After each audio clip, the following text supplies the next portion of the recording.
Retro. Are you an aspiring Jedi, or do you dabble with the dark side of the Force? Regardless of whether you fancy yourself a defender of the light or an aspiring Sith Lord, you're going to need a lightsaber.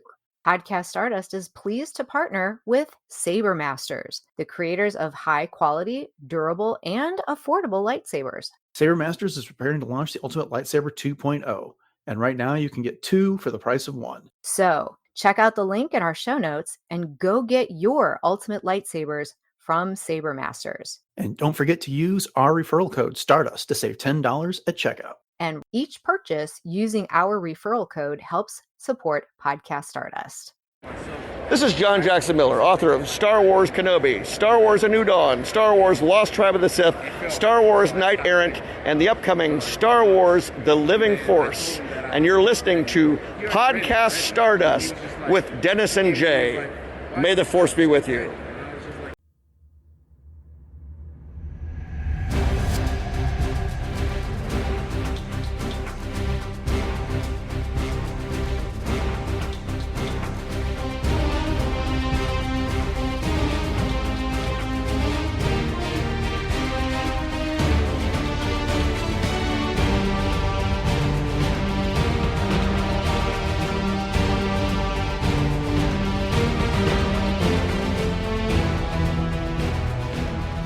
Hello, and welcome to Podcast Stardust. This is the fully armed and operational podcast dedicated to Star Wars news, reviews, and discussion. I'm Dennis Keithley.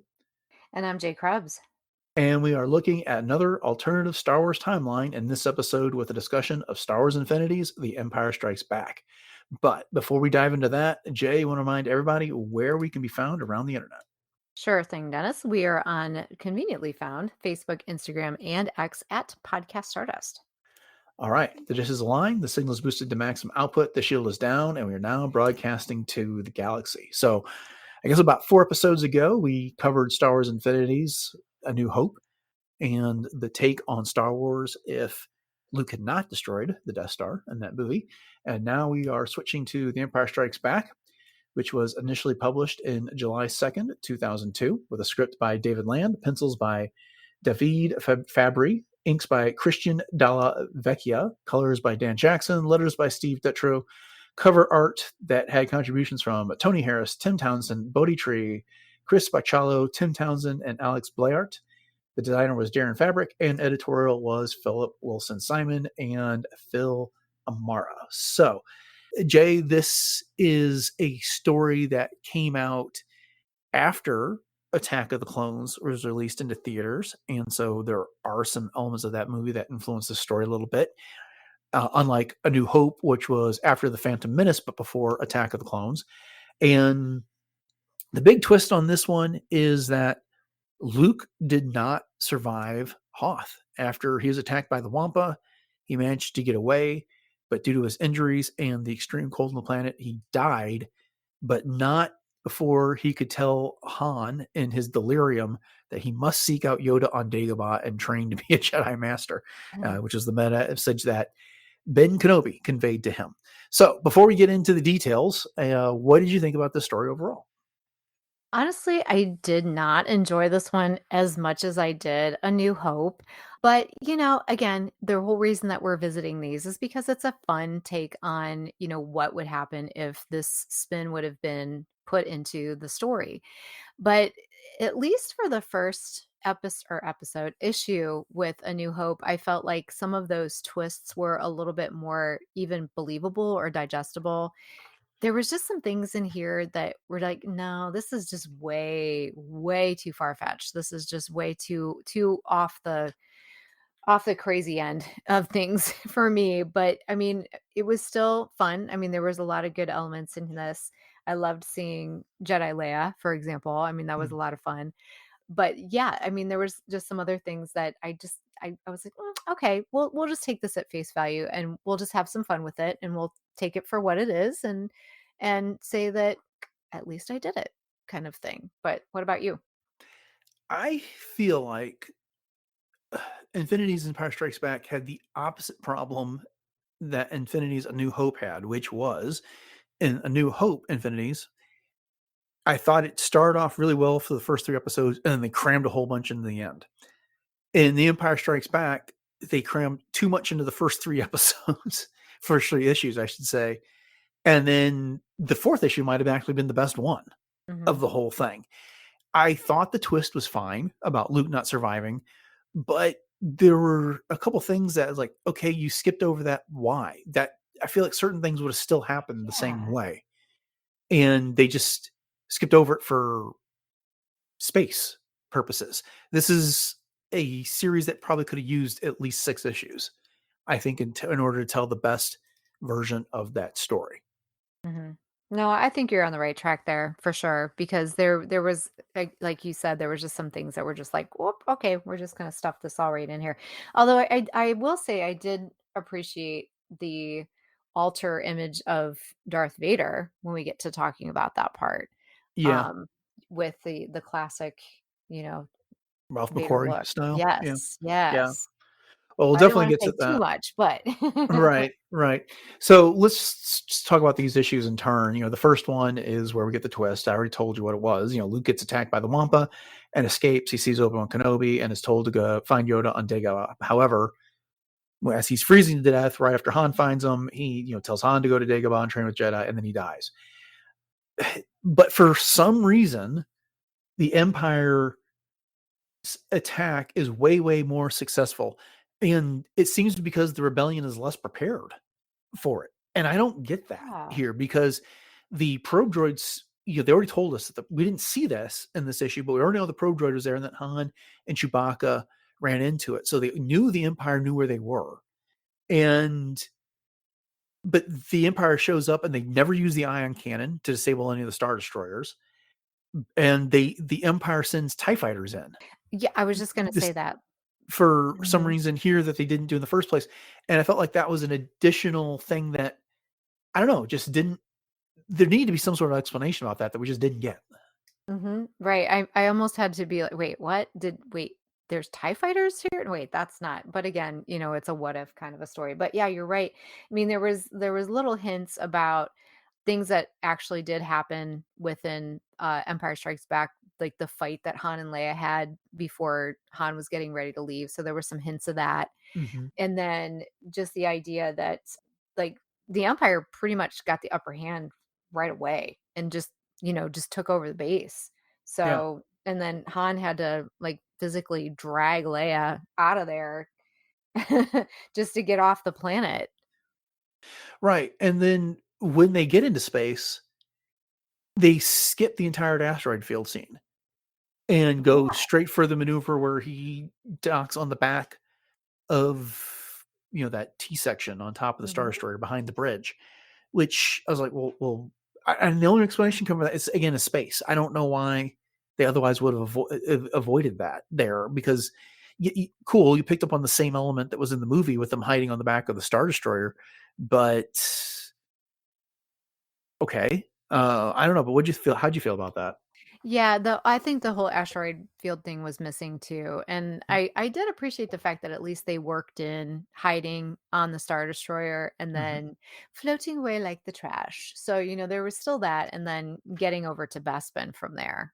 Right, but then see, here's the thing. So they go to Bespin and they find Lando, and in this version, the Empire has not gotten to Cloud City first, and so there is no trap that they're walking into in this case. Hmm. And Han and Lando, reunite, and it's a version of what you saw in the movie. But Han confidently says, "I'm going to Dagobah and I'm training as a Jedi Knight." I don't know that Han at this point in his life would have believed in that. That just because a delirious Luke told him to do it, that he'd buy into this notion that he was going to be a Jedi Knight. But what did you think? Right. Well, I was just going to say, let's backtrack for just a second to Han's reaction to being a Jedi Knight. Yeah, because he was basically all in and he bought into this. But I'm with you because he was all about the hokey religions and ancient weapons, right? No match for a good blaster at your side. And then all of a sudden, he's just all about becoming this Jedi. But one thing that stuck with me on this particular section was when they landed and Han is telling Lando this, and he's saying, Luke gave me this information. We need to go to Dagobah. I'm going to train. Lando's like laughing, and he's Mhm. like, oh, ha, ha, ha, ha, you're going to do this. And Leia just goes off on Lando.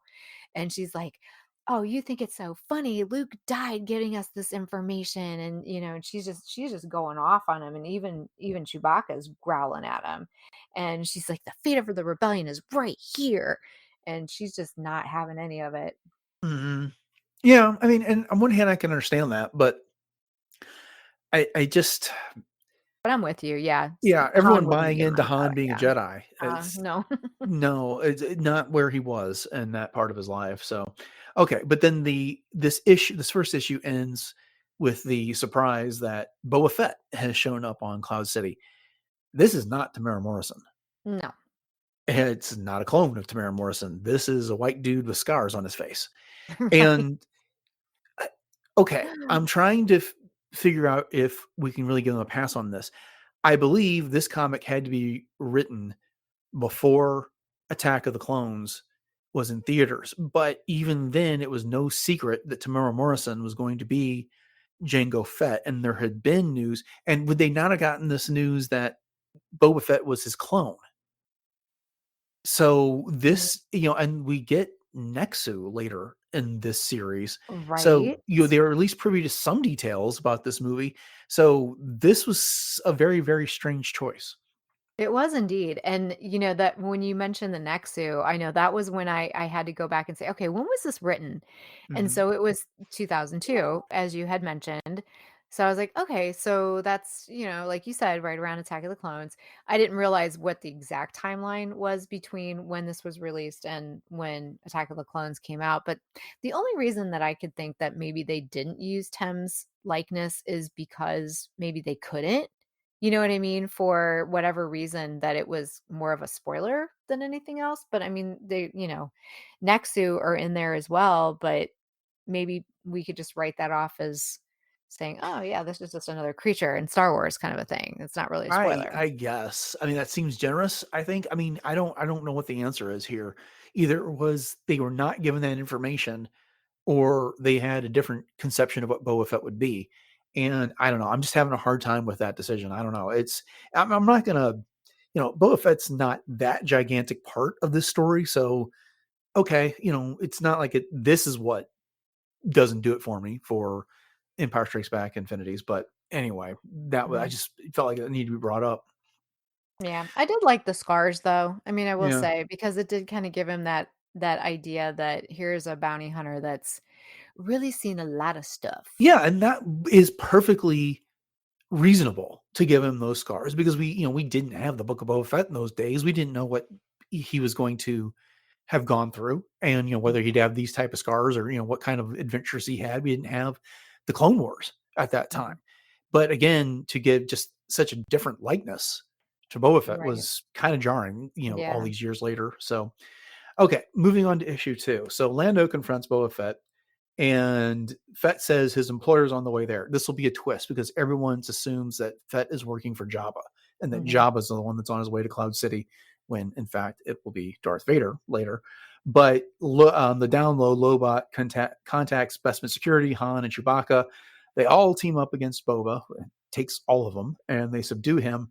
And then they freeze him in carbon, which was fun. Carbonite freezing, I should say.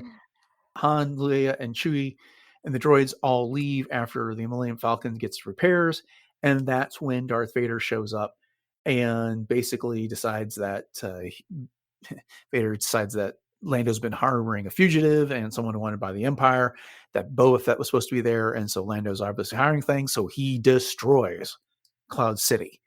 And it's a little ambiguous as to whether or not Lando perished in this attack. Mhm. So what'd you think about all that? Well, the first of all, the fact that, as you said, that Boba Fett gets frozen in carbonite and he ends up as Lando's desk. Yeah. It was like I that was funny. I will Mhm. admit that was funny. And then, Vader's looking for him and he's like, "Yeah, there's no Boba Fett here," kind of thing, and he's trying to get around that. But when Vader destroys Cloud City, it was like, wow, that escalated quickly. Mm-hmm. I didn't really see that coming, that Vader was going to have that much of a fit that, okay, this fell through and now I'm just going to destroy the entire city. But, That seems like in character, though, for Vader. I I mean, mean, it does, but, yeah. I don't know. It just seems like there's, with all the Tabana gas and stuff, there's more resources there that he was destroying than worth it just because he was upset that he didn't get his bounty. You know what I mean? Yeah, if I had to explain this, I would think I'd go with this, is that how, brutal was Vader in The Empire Strikes Back? I mean, most of the brutality we see is him taking his frustrations out on his own officers, and then later in the fight with Luke. But we haven't had an opportunity to see that type of brutality from Vader in this 4-issue series yet. Mhm. So I could Mhm. see why this makes sense, and I didn't really have a problem with it. What shocked me was what came next in this issue, and that's when Leia, Han, Chewbacca, and all them arrive on Dagobah. They meet Yoda, who does not waste any time with hiding his identity. He basically says, "Hello, hi, Leia Skywalker. Your brother was Luke, and Darth Vader's your dad." Yeah. Like Yeah. right off the bat, just lays it right on her. Yeah. Um, Exactly. Again, I feel like this is a necessity based on the shortness of this Mhm. 4-issue series, Yes. but it really kind of comes off as clumsy. Oh, it does indeed. Well, and that kind of goes back to even in the New Hope Infinities series that we Mhm. saw, where it was just kind of like, okay, here's your information, and oh, by the way, Vader's your father and Leia's your sister, and ta-da, and that Yeah. was pretty much it. So there wasn't that classic like moment kind of a thing because it just was just sort of there. But I thought it was handled much better in the New Hope story because Yeah. it was after Luke's training when he was ready for it. Now, I guess that's the thought, that Leia is a little bit cooler headed than Luke and not just dealing with the immediate death of her adoptive parents and everything else. And so Yoda deems her ready for this knowledge. But still, it was jarring. It's just like, hey, first thing out of my mouth, good to meet you. I know who your parents are. You know, Yeah. you've got your mother's eyes. It's just okay. Yeah, yeah, now let's get down to business. Training you will, kind of thing. But I Yeah. mean, it was kind of satisfying in some ways because I mean, there was always kind of this hint, even going back to the From a Certain Point of View books that we've read, that was hinted that Leia was supposed to be chosen to be trained by Yoda. So it's expanding on Yeah. that, which I did appreciate. But it was kind of funny when Han finally came to that realization. I was like, oh, he wasn't talking about me, he was talking about you. You were the one that was supposed to go to Dagobah, I was just supposed to take you to Dagobah, and you Uh-huh. could see that it was kind of like, at the same time, Han was relieved, but disappointed Oh, he was also. upset at first. He's like, Yeah. no, you can't do it. And then he finally is like, oh, you're right. I better go get that death mark that's on my head cleared. Yeah, exactly. He's like, "You can't do this, you're part of the rebellion," and she's like, "No, you'll be I'll be fine, I'll be," and then Yoda's like, "Safe she will be, trained she will." Uh-huh. You're the So then Jedi Han was Master. like, He was a yeah. little full of himself Yeah, during this episode. exactly. Even the illustrations, he had like this really like cheesy grin on his face, like, "Oh yeah, I'm number one, and you don't have to worry about a thing." Uh-huh. So that was issue 2. Let's move on to issue 3, which I actually think is an improvement on what came before. So, some months have passed. Leia has been progressing as a Jedi. Elsewhere, Vader is still hunting for Han Solo and Skywalker. Vader does not realize that Luke has perished. Had no idea that happened. And Han's finally raised enough money to pay off Jabba, but he hires Uncle Billy, who is the Deveronian we saw in the cantina, to get the money delivered, but he gets turned on and delivered to some bounty hunters, who deliver Han to Jabba. And basically, it's the same thing that we've heard in the movies. It's too late. Han Jabba's puts him in the pit, except for there's no Rancor. It's a Nexu. It's a gang of Nexu at this point. Mhm. Han and Chewbacca are holding their own. R2 opens the pit and lets them out. Then Nexu attacks the others in the Jabba's palace. 3PO gets left behind, but Han, Chewbacca, and R2D2 get away. So let's pause there for a second. So, what did you think about these encounters with Jabba's minions? Well, I mean, it worked fine for me. Mhm. It was definitely more on point to Han's overall character, and just seeing him more in his element and seeing that, he's going back and he's trying to get this death mark paid off for himself. And so yeah, I mean, it worked fine for me. I I Yeah, I, I don't have much to say really about it, which I feel bad, but I don't. no, I mean, it's you're right. It's a fine bit of storytelling. And I agree, it is within Han's character here, and I liked the fact that, again, considering when this came out in July of 2002, I was almost going to say 2022, and it's after Attack of the Clones was in theaters, so there is that neat tie-in to Attack of the Clones, Mhm. and you still get a Jabba's pit scene in here, which would have happened in Return of the Jedi. So I thought that all worked out pretty well. I think I liked what happened next even better. I hated that Han left 3PO behind, but I Mhm. understand why. But then Darth Vader shows up and the palace is in shambles because the Nexu have been running amok all over the place. And Jabba at some point says, like, maybe next time I should just get something like a Rancor, which was kind Oh of a my funny gosh, joke. yeah, I laughed at that. That was so funny. But Vader recognizes C3PO and takes him with him and wastes no time telling 3PO, I am your maker. Mhm. And so you answer to me, and you're going to tell me where Han Solo went. And when 3PO is like objecting during to all kinds of droid ethics, Vader eventually just takes his head off and gets the information out of him that way. What'd you think of that? Well, I have a couple thoughts, and I'm giggling because, my first one is all I could think of, and me and Robot Chicken, Mhm. is when Vader's saying, and I built C3PO, and Luke's like, no. And it's almost in a weird sort of twist of fate that instead of Vader telling Luke, no, I am your father, like, no, I am your maker, kind of thing for 3PO. So instead of talking to Luke, he's talking to 3PO, and then, like you said, he just rips his head off, which is again in character for Anakin slash Vader because he destroys everything that he's ever built, kind of thing. But so it was kind of awkward, but also entertaining in a way. But what do you think of that? It could have used a few more panels, Yeah. I think, to kind of space all that out. But I did appreciate that twist in the story Mhm. when it came down to it. And that, that is something that, with the benefit of having seen the Phantom Menace at this point, that we knew Darth Vader made C3PO, and there was no type of recognition or reaction in the movie The Empire Strikes Back. That is true. And Mhm. so now Vader is actually doing something about that, and he's got 3PO cornered in private, so he can afford to say things, I am your maker. And and so I would like to have seen a bit more of a reaction from C3PO and a discussion of that. And but 3PO is like, oh, my memory's been wiped, I have no idea who made me. So okay, that is what it is. But it was something that I think answered a question that fans had out there at the time. That's a really good point, and that's a good way to look at it too. And I'm with you. I think if there was a little bit more of an expansion on that scene, so to speak, that maybe it would have hit different for me. But yeah, like I said, it was for me anyways, it was kind of like, oh, ha ha ha, I see what they're doing here. This Mhm. is sort of the twist on I am your father kind of thing, or no, I am your father. One thing about Vader in this particular issue though is that it was very interesting that when Vader was hunting for Han and Luke, and he didn't realize that Luke was dead, that he was saying that, "Oh, I sense his presence," and blah, blah. Well, he wasn't sensing Luke. Obviously, he must have been sensing Leia, if Right. anything, because he didn't realize that Luke was dead. So I He was I thought sensing a that was an Skywalker. interesting. Yeah, he was sensing the Yeah, Skywalker offspring. So that was a cool twist. I did like that.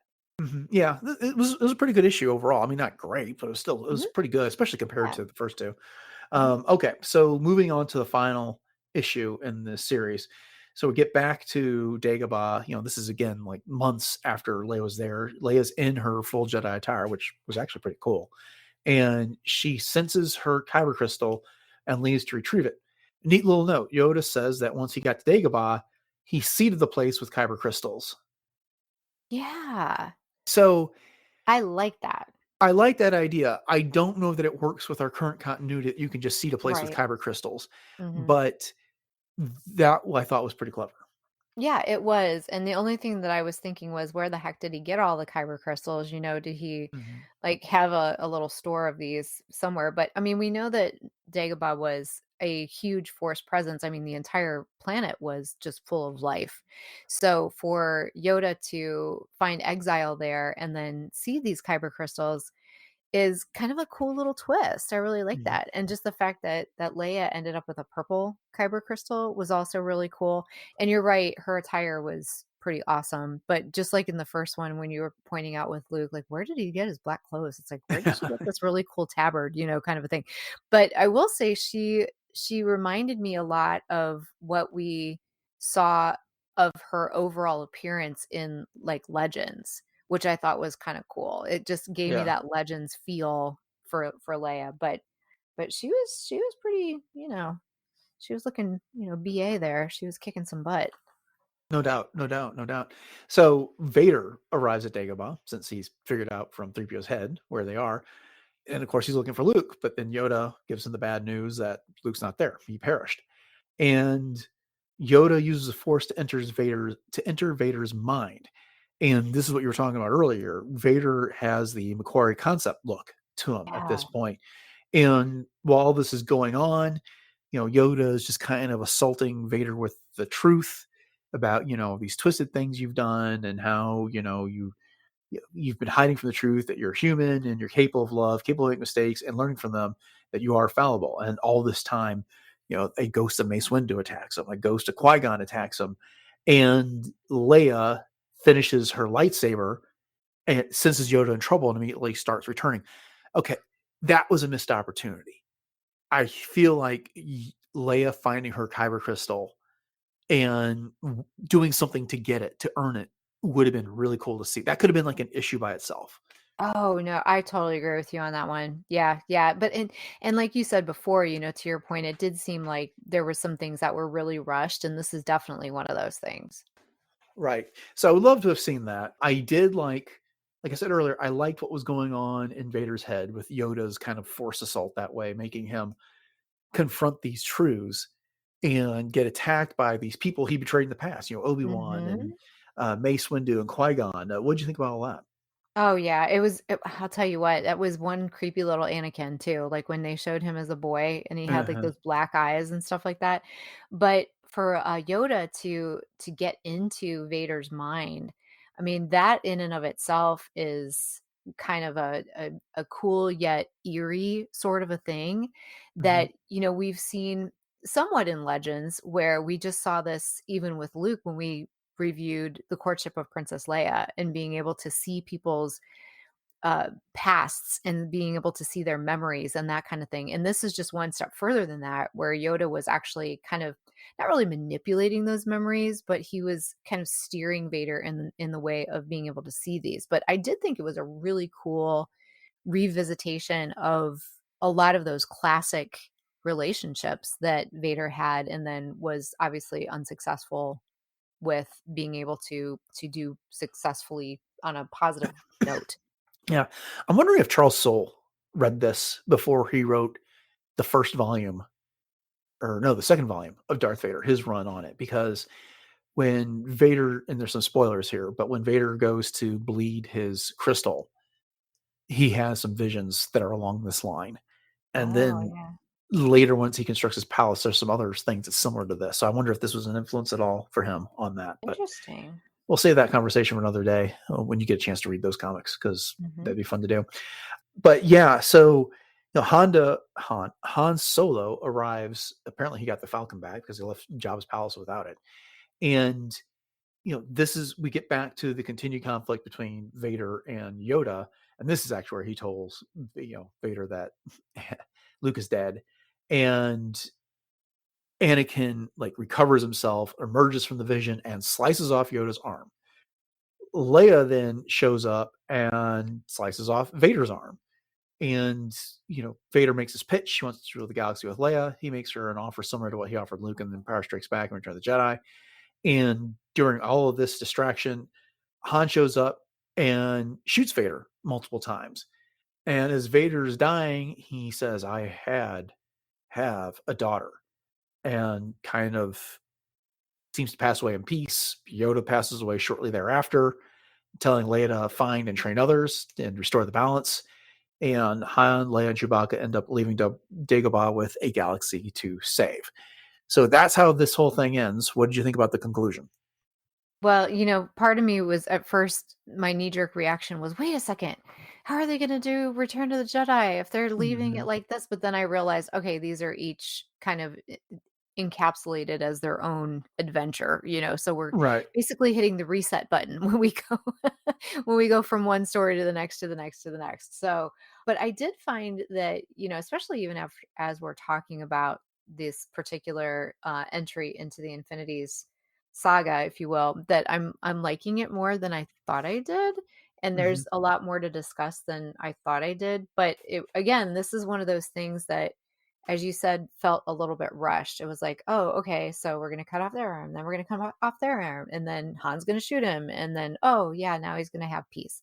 But it was kind of cool that you also saw Luke's face kind of coming up through the smoke as Vader is being burnt on the funeral pyre, and so there is kind of that cool little symbiotic relationship between father and son there, which I really did like. And then they realize, okay, now we've got this galaxy to save, and we're just going to go on from here and do their thing. So yeah, it was a lot sadder than I thought it was going to be at the very end, because I was like, oh, okay, but then again, yay, now we're going to be able to kind of ride off into the sunset, so to speak. Yeah, I liked it. I'm not sure that I bought that Han could successfully shoot and kill Vader.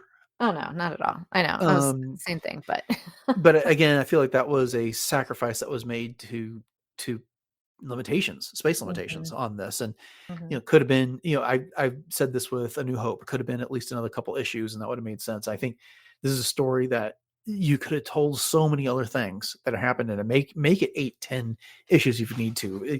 Get as many as it needs to tell the story that needs to be told in all of this entire final conclusion that happens in this, with Yoda versus Vader, and then Vader versus Leia and stuff like that.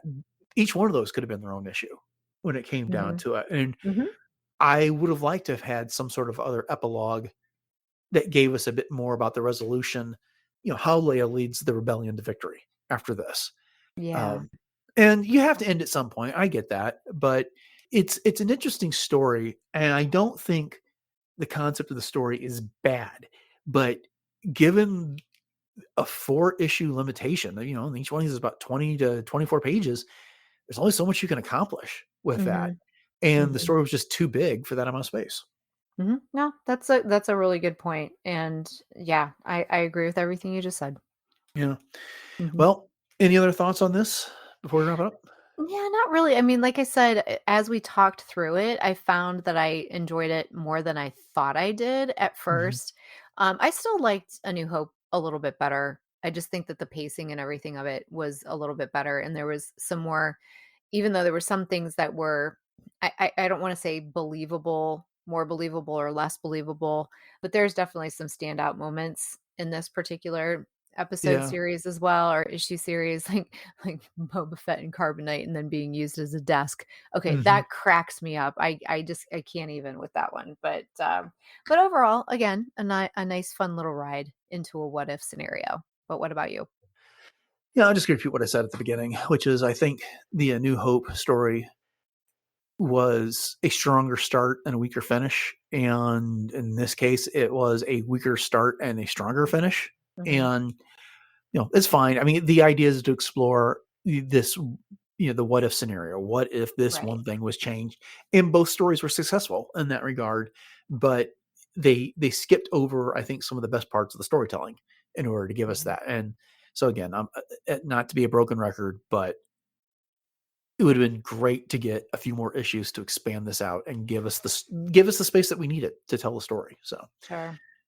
Okay. Well, we'll be back next week with our take on the Return of the Jedi story. So be on the lookout for that. So with that, just want to say thank you for joining us for this episode of Podcast Stardust and our discussion of Star Wars Infinities, The Empire Strikes Back. If you've enjoyed it, as I was just saying, come back for the Return of the Jedi discussion, which will be happening in about a week. And you can make sure you don't miss that by hitting the subscribe button for Podcast Stardust on your podcatcher of choice. I'd like to remind you can find all episodes of the show over on richazapp.com, which is home to a bunch of other great podcasts on the network covering all kinds of great geek topics. And as always, we appreciate your 5-star ratings and reviews on Apple Podcasts and other podcatchers that support such reviews. And please don't forget to share the show and your favorite episodes on social media with your friends. So with that reminder having been said, Jay, you want to remind everybody where they can actually find us online and social media. You got it, Dennis. We are very easily found on Facebook, Instagram, and X at Podcast Stardust. And you can also check out all of our Pinterest boards and our YouTube channel. And we are now on YouTube Music as well. So if you haven't been checking that out, please do so, like and subscribe. And there's some good conversations going on over there right now. And if you like having conversations, you can also have all kinds of those with us over on our Discord room, which is part of the Wretches App Discord server. So if you'd like to join us for that, just click on our show page and go to our community tab, and you are there. And there's tons of different rooms over there. So it's not just the Podcast Stardust room. All the Wretches App shows have their own room. So there's all kinds of pop culture goodness going on. And so you're bound to find something to talk about if you just browse around a little bit. And we also have our TeePublic store still in business. So if you are in need of some new t-shirts, sweatshirts, coffee mugs, baby onesies, tote bags, refrigerator magnets, stickers, you name it, it's all over there. And that link is in our show notes at teepublic.com. And once again, we are also collaborating with Saber Masters. And so the Ultimate Lightsaber 2.0 is the 2-for-1 deal that's going on with Saber Masters right now. So if you get 2 lightsabers for $199. And if you use our code Stardust at checkout, you can also receive an extra $10 off.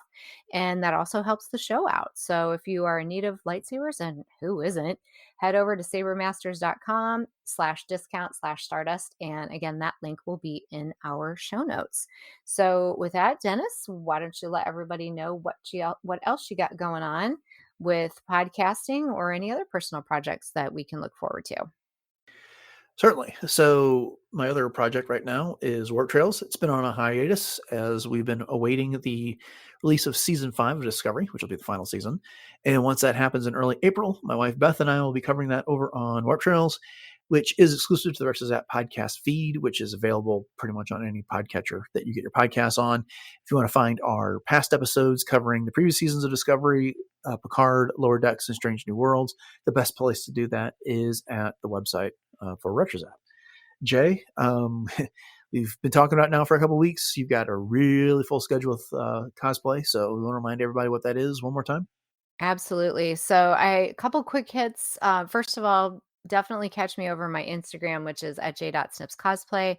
I recently did a fundraiser for Indie Speeder, which is part of the National Down Syndrome Society fundraising campaign, and she's a adorable little cosplayer. And so Vanessa Marshall, Hera herself, and Sam Sindula had organized that. And so there was a bunch of us on Vanessa's Twitch stream that was raising money, and that is still going on. So if you check that out, you can donate if you are so inclined to do so.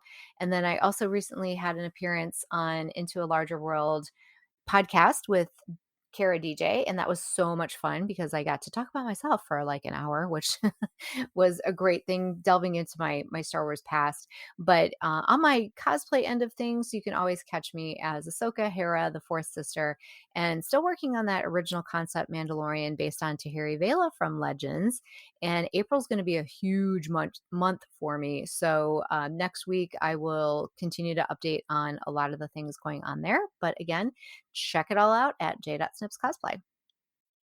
All right. Upcoming on the podcast this Friday, we'll be getting into the next episode of The Bad Batch. And on Monday, we'll be looking at Star Wars news. So thanks for listening to episode 696 of Podcast Stardust, everyone. Have a great rest of your week. And until next time, may the Force be with you.